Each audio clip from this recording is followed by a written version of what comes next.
మనం ప్రస్తుతం చూస్తున్నట్లయితే జగన్మోహన్ రెడ్డి పరిపాలన ఉన్నప్పుడు రిషికొండ కానీ లేక ఆయన తాడేపల్లిలో ఉన్న హౌస్ దగ్గర కానీ పర్సనల్గా ప్రజల డబ్బు వాడుకున్నారు. ఇన్ని కోట్లు అండి, 3.5 కోట్ల పైన కూడా వాడుకున్నారు అంటున్నారు. నిజంగా ఎంతవరకు కరెక్ట్ అంటారు ఈయన చేసే పనులు? అది నిజమే కదండీ! అందరికీ తెలిసిందే. భారతిరెడ్డి గారి డ్రీమ్ అంట అది. రిషికొండని ఆవిడ ప్యాలెస్‌గా మార్చుకోవాలనేది భారతిరెడ్డి గారి డ్రీమ్ అని జెప్పేసి ఆవిడ అడిగిందని జెప్పేసి, ఈయన ఇమ్మీడియేట్‌లీగా దాన్ని ఒక ప్యాలెస్ కింద మార్చేయాలని జెప్పేసి ఆవిడ కన్ను పడిందని జెప్పేసి ప్రజలందరినీ మోసం చేసి మభ్యపెట్టి వైజాగ్‌కి రాజధాని మారుస్తానని కూడా చెప్పాడండి ఆ టైంలో. వైజాగ్‌కి రాజధాని మారుస్తాను, ఇక్కడ అమరావతి రైతులందరినీ కూడా అధోగతి పాలు చేస్తానని చెప్పేసి వాళ్ళ మీద కంకణం కట్టుకుని కక్ష పూని భారతిరెడ్డి గారి కోరిక తీర్చడం కోసం మాత్రమే రాజధానిని అక్కడ మార్చాలనుకున్నాడని చెప్పేసి ప్రజలందరికీ తెలిసిన విషయమే. మరి ఇది అన్నా క్యాంటీన్ పెట్టారు కదమ్మా, ఈరోజు అన్నా క్యాంటీన్ సక్సెస్ నాన్ సక్సెస్ అంటారా ఈ ప్రభుత్వం ద్వారా? అన్నా క్యాంటీన్ సక్సెస్సా నాన్ సక్సెస్సా అనేది మా తెలుగుదేశం ఆడపడుచుల కంటే కూడా బయట పీపులే ఎక్కువగా చెప్తారండి. ఎందుకంటే ఈ రోజున మేము చూస్తున్నాం ప్రతి చోట కూడా వాళ్ళ ఆనందానికి హద్దులు లేవు. ప్రతి పేదవాడి కడుపు మీద కొట్టాడండి అన్నా క్యాంటీన్లు తీసేసి. అవి ఏం చేసినాయి అసలు నాకు అర్థం కాదు. అది కక్షపూరితమైన చర్య తప్ప ప్రజల జీవితాలతో ఆడుకోవడం తప్ప దానివల్ల అతని సైకోతనం బయట పెట్టుకున్నాడు అన్నా క్యాంటీన్ అనేది క్యాన్సిల్ చేసి. ఎందుకంటే పేదవాడి కడుపు కొట్టడం ఏంటండి? ఉచిత పథకాలు ఇస్తున్నానని చెప్తున్నాడు. ఉచిత పథకాలు దేనికి ఇస్తున్నాడు?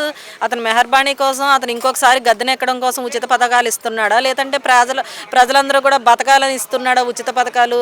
పేదవాళ్ళకు ఉపయోగపడతాయనే కదా తను ఇచ్చిన పథకాలన్నీ కూడాను. మరి పేదవాడి కడుపు నింపే అన్నా క్యాంటీన్ మీద ఎందుకు కొట్టాడు అనేది మాకు అర్థం కాలేదు. ఆకలి మీద ఎందుకు కొట్టాడు అనేది అర్థం కాలేదు. గతంలో పంచాయతీ డెవలప్మెంట్ కోసం చాలా ఖర్చు పెట్టేశారు. ఈ గవర్నమెంట్ ద్వారా మంచి జరిగిద్ది అంటారా? పంచాయతీస్ కానీ మళ్ళీ గవర్నమెంట్ మారింది, మళ్ళీ న్యూగా అన్ని బిల్డ్ చేసుకోవాలి. గతంలో పంచాయతీ అనేది డెవలప్మెంట్స్ అయినాయి ఫస్ట్ ఆఫ్ ఆల్. ప్రతి పంచాయతీకి కూడా వైసీపీ రంగులు వేయించుకుని వేల కోట్లలో ఖర్చు పెట్టుకున్నాడండి. ముందు తన సైకోతనం అక్కడే బయటపడింది.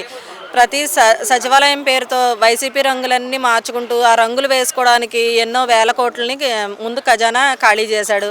ప్రజల సొమ్ముతోనే కదండి అదంతా కూడా. మరి అవి ఎందుకు వచ్చిన పనులు అనేది మాకు అర్థం కాలేదు. వాటి వల్ల ఉపయోగం ఏంటో కూడా మాకు అర్థం కాలేదు.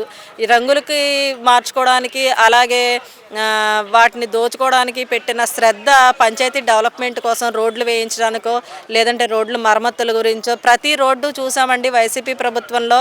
ప్రతి వెహికల్ కూడా పాడైపోవడమే. ఎన్నో యాక్సిడెంట్స్, రోడ్డు మీదకి వెళ్తే తిరిగి వచ్చే పరిస్థితి లేదు. ఆయిల్ రేట్లు, డీజిల్ రేట్లు పెరిగిపోయాయి ప్రతి చోట కూడాను. ఇంటిలోంచి వెళ్ళిన మగాడు ఎలా బయటికి వెళ్ళిన వాళ్ళు ఎవరైనా సరే ఇంటి యజమాని ఎలా వెనక తిరిగి వస్తాడో తెలియదు. అలాంటి పరిస్థితిలో రోడ్లు ఉండేవి.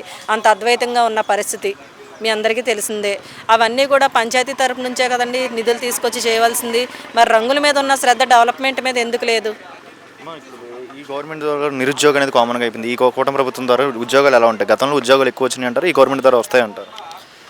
ఖచ్చితంగా చంద్రబాబు నాయుడు గారు వచ్చిన వెంటనే కూడా ఫస్ట్ సంతకం మెగా డిఎస్సి మీద చేశారండి. యువతను ఎంకరేజ్ చేయడంలో బాబు గారు ఎప్పుడు కూడా ముందుంటారు. అలాగే ఇప్పుడు అగ్నికి ఆజ్యం తోడైనట్టు మేము అలానే అనుకోవాలి. ఎందుకంటే ఎప్పుడు కూడా శాంతియుతంగా పరిపాలించే చంద్రబాబు నాయుడు గారిని ఈ రోజున ఇలా తయారు చేసింది జగన్ రెడ్డే. ఫైర్గా ఉండకపోతే ఎదరికెళ్ళలేమని చెప్పేసి నేర్పించింది మాత్రం జగన్ రెడ్డే మా అందరికీ కూడా. ఎప్పుడు కూడా అక్క చెల్లెల్ని శాంతియుతంగా ఉండండి, మనం శాంతిగా పోరాడదామని చెప్పి ఆయన చంద్రబాబు నాయుడు గారు. కానీ గత ప్రభుత్వ అరాచకాలను చూసిన తర్వాత మేమందరం కూడా అలానే తయారవ్వాలని చెప్పేసి మాకు అర్థమైంది.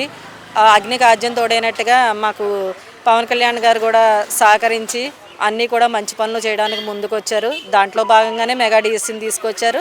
అలాగే ఎదురుకెళ్లే కొద్దీ కూడా 100 రోజు పాలన తర్వాత ఇంకా ఉపాధి హామీలు కల్పించి అలాగే యువతను కూడా ఎంకరేజ్ చేసే విధంగా కూడా ప్రతి పార్లమెంట్ పరిధిలోనూ కూడా జాబ్ మేళాలు నిర్వహించి ముందుకు తీసుకెళ్తామని చెప్తున్నారు. తప్పకుండా జరిగి తీరుతుంది.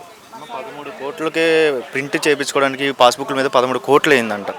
ఎంతవరకు? 30,000 crores పాస్బుక్ల మీద ప్రింట్ చేయించుకోవడానికి. ఇది నిజమే? ఎంతవరకు కరెక్ట్ అంటారు? పాస్బుక్ల మీద ఆయన ఫోటో పెట్టుకోవడానికి ఇంత డబ్బు ఖర్చు పెట్టాలి ఓన్లీ ప్రింటింగ్కి. అదే పెట్టుకుంటే బయట చాలా వరకు పేదలకి ఇంకా సహాయం చేయొచ్చు. కానీ అది ఆయనకి తెలిసి ఉండాలి కదా. అక్కడ ఉన్నదంతా లబ్బర్ స్టాంపు మంత్రులే కదండి మొత్తం అందరూ కూడా.